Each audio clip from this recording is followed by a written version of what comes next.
For most travelers, a gondola ride is the ultimate symbol of Venice, a bucket list milestone that often justifies a trip across the globe.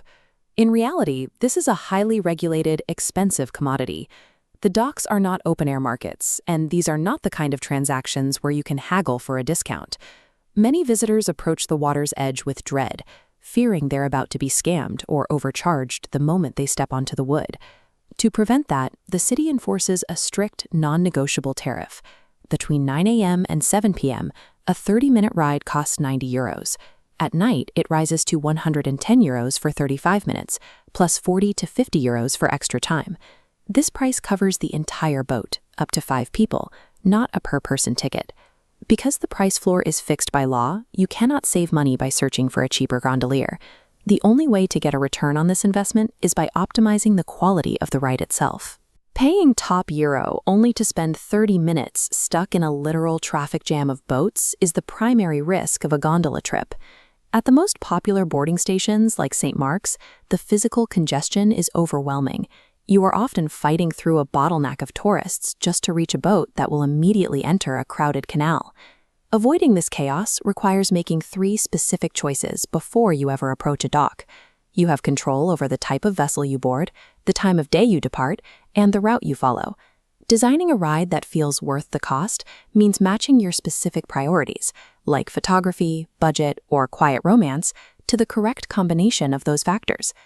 The first decision is what kind of boat experience actually fits your needs. Because the Grand Canal only has 4 bridges, locals have always needed a quick way to cross the water at various points on foot. This created the traghetto, a large public gondola rowed by 2 men. It's a rapid 2-minute crossing that costs exactly €2.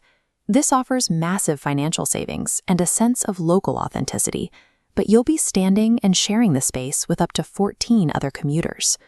For those who want more than a crossing but can't justify €90, a share gondola typically costs between €30 and €40 per person.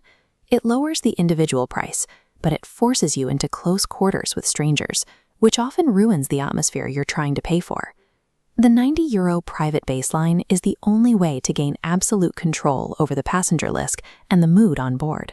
This choice immediately establishes the ceiling for your budget and the potential for any romantic intimacy. Next, the time of day dictates the light quality and the level of traffic on the water. The morning slot between 8 and 11 a.m. features crisp natural light and lower canal congestion.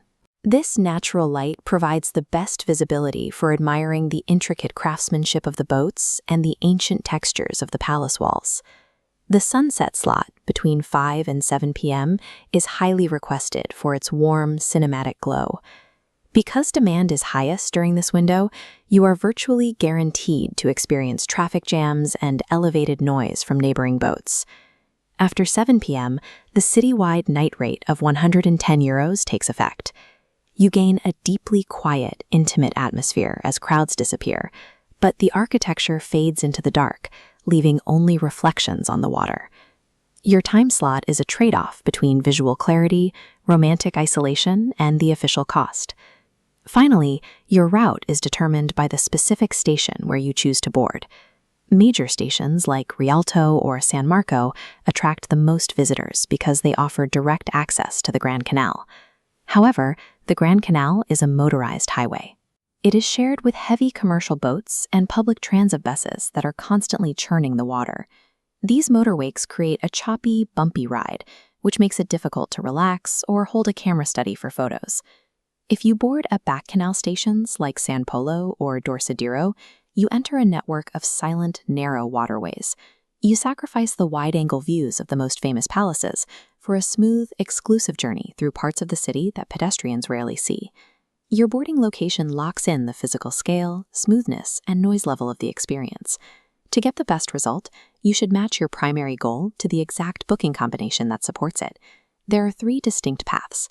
The first prioritizes budget and authenticity via a local crossing. The second optimizes for photography with morning light. The third pays a premium for quiet nighttime romance. Identifying which of these matters most to you before you arrive at the dock is the only way to avoid buyer's remorse. There are a few remaining logistical factors that apply to every booking.